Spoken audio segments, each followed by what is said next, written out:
The barbed wire caught the autumn light in sections, casting thin shadows across the parade ground at Camp 30 in Bowmanville, Ontario. It was October 1942, and inside the compound, 600 German prisoners stood in formation, their breath visible in the cold morning air. They were officers and enlisted men, U-boat commanders and Luftwaffe pilots, soldiers pulled from North Africa and the Atlantic. They had been told to expect orders. What they had not expected was to see the faces of the men who would deliver them.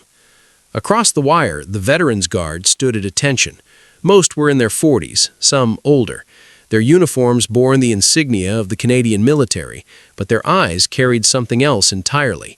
These were men who had served in the trenches of the First World War, men who had seen Vimy Ridge and Passchendaele, men who knew what it meant to fight Germans and to respect them for it. But among them now, scattered through the ranks, were younger faces, men recently returned from overseas, men with fresh scars, men who had been at Dieppe only 2 months before. The Germans did not know this yet. They would learn it in the days to come, and when they did, the atmosphere inside Camp 30 would shift in ways neither side could have predicted. This is the story of what happened when enemies met not on the battlefield, but behind wire, when the rules of war gave way to something more complicated than hatred, and when a single piece of news traveled through a prison camp and changed everything. Camp 30 sat on the grounds of a former boys' reform school, a sprawling facility of red brick buildings and open fields northeast of Toronto. It had been converted in 1941 to house German prisoners of war, and by the fall of 1942, it held some of the most valuable captives in Allied hands. Among them were senior officers, technical specialists, and men whose knowledge of German military operations made them intelligence assets. The camp was clean, orderly, and run according to the Geneva Conventions. The prisoners received Red Cross parcels, played sports, staged theatrical performances, and were treated, by the standards of the war, with remarkable decency. The Veterans Guard who watched over them were not young soldiers. They were men who had served Canada in the previous war and had volunteered again when their country called. Too old for frontline service, they had been assigned to guard installations, escort prisoners, and serve on the home front. They wore uniforms, carried rifles, and performed their duties with the quiet competence of men who had already proven themselves. Many spoke German. Some had fought against Germans in France and Belgium a generation before. They understood the men they guarded in ways that younger soldiers could not. But in late September and early October 1942, the composition of the Guard force began to change. Wounded soldiers were returning from Europe, men who had been patched up in British hospitals and deemed unfit for further combat duty. Some had lost fingers, others walked with limps. A few bore scars on their faces and necks, the kinds of wounds that would never fully heal. These men were reassigned to guard duties in Canada, and a number of them were sent to Camp 30.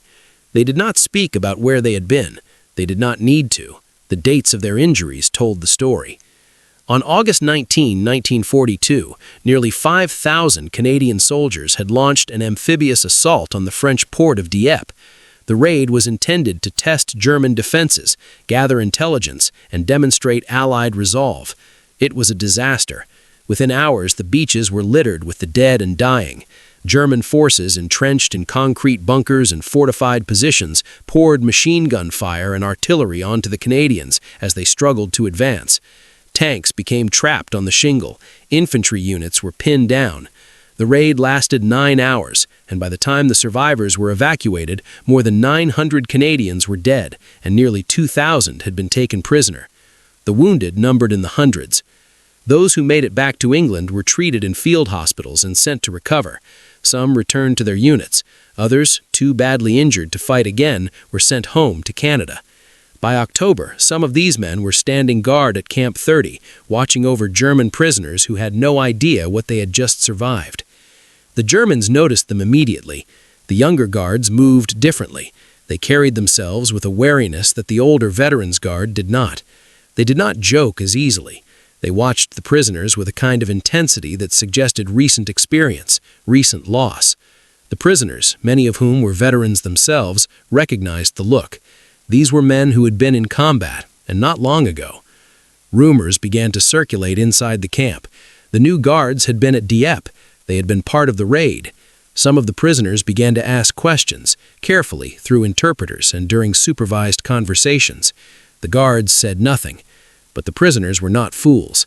They read newspapers, they knew what had happened at Dieppe, and they began to understand that the men now watching them had been on those beaches.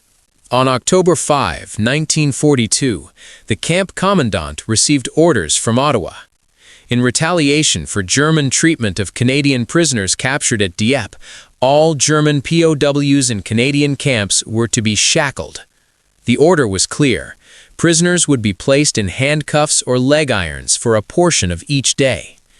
The measure was intended to pressure Germany into better treatment of Allied captives, and it was a direct response to reports that Canadians taken at Dieppe had been bound and mistreated in violation of the Geneva Conventions. The commandant read the order twice. He knew what it would mean. The prisoners at Camp 30 were not common soldiers. They were officers, many of them from elite units. They had been treated with respect, and they had, for the most part, cooperated. This order would shatter that equilibrium. He called his senior staff together and briefed them.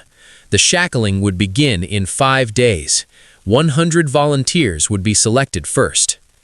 When the order was announced to the prisoners on October 10, the reaction was immediate. The Germans refused. They would not volunteer. They would not accept shackling. They considered it a violation of their honor and a breach of the conventions that were supposed to govern their treatment. The camp descended into chaos. What followed became known as the Battle of Bowmanville. For 3 days, German prisoners and Canadian guards engaged in a pitched confrontation. The prisoners barricaded themselves in their barracks, smashing furniture and fashioning clubs and makeshift weapons. They threw objects from windows, plates, glasses, pieces of wood, anything they could find. The guards, under orders to enforce the shackling, formed lines and prepared to storm the buildings. Shots were fired into the air. Tear gas was considered. The situation teetered on the edge of violence. The Veterans Guard moved through the compound with rifles at the ready, but they did not shoot. The younger guards, the men from Dieppe, stood among them. They had been given orders, and they would follow them, but there was something in their silence that spoke louder than commands. These were men who had been on the receiving end of German firepower only weeks before. They had watched their friends die on French beaches. They had been wounded, captured, or narrowly escaped. And now they were being asked to shackle the enemy, to bind men who could not fight back, to enforce a policy that had nothing to do with combat and everything to do with politics. One of the German officers, a Luftwaffe major named Franz von Vera, stood at the window of his barracks and watched the guards assemble below. He had escaped from British captivity earlier in the war and had been recaptured. He was a skilled pilot, a decorated officer, and a man who understood the calculus of war. He saw the Veterans Guard, older men with steady hands, and he saw the younger ones, the men with fresh scars. He turned to the others in the room and said something that would be remembered later. He said the young guards had the look of men who had been to Dieppe. He said they had every reason to hate the prisoners, and he said that if those men did not pull the trigger, it was because they were following a code that even war could not erase. The confrontation lasted 3 days. On October 13, the prisoners were subdued, not by force, but by exhaustion and the realization that resistance was futile. Guards entered the barracks and the shackling began. The prisoners were placed in handcuffs, their hands bound in front of them. The process was carried out methodically, without cruelty, but also without apology. The young guards from Dieppe participated. They did their duty. They did not speak. They did not explain. They simply followed orders. But something shifted in those days. The prisoners began to understand who the younger guards were. Word spread through the camp that these men had been to Dieppe, that they had fought against German defenses, that they had survived what many of their comrades had not. The Germans knew what Dieppe had been. They knew the strength of their own coastal fortifications. They knew how many Canadians had been killed, and they knew that the men now guarding them had every reason to seek revenge. But the revenge never came. The shackles were applied, yes, but no prisoner was beaten. No one was starved. No one was humiliated beyond the humiliation of the shackles themselves. The guards enforced the order, but they did not abuse it. The Veterans Guard, with their decades of experience, set the tone, and the younger guards, the men from Dieppe, followed their lead. They did not forgive, they did not forget, but they did not become what they had fought against. In the weeks that followed, the shackling policy became a source of international controversy. Britain and Canada faced criticism from neutral nations. The Red Cross intervened. Negotiations began. By December, the policy was quietly abandoned, the shackles removed, and life in Camp 30 returned to something resembling normalcy. But the prisoners did not forget what had happened. More importantly, they did not forget what had not happened. Years later, after the war, some of the German prisoners who had been at Camp 30 returned to Canada as immigrants. They settled in Ontario, raised families, and became citizens. A few sought out the men who had guarded them. They wanted to understand. They wanted to know why the young guards, the men from Dieppe, had not taken their anger out on defenseless prisoners. The answers they received were simple: duty, discipline, decency. The same values that had sent them to war in the first place. One former prisoner, interviewed in the 1970s, said he had expected brutality. He had been in other camps. He had seen what happened when guards were given power over men they hated. But at Camp 30, even during the worst of the shackling crisis, the Canadians had maintained control, not just over the prisoners, but over themselves.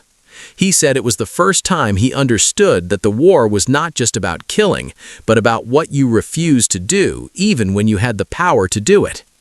The Veterans Guard of Canada was disbanded in 1947. The men returned to civilian life, their service largely forgotten by a nation eager to move on from war.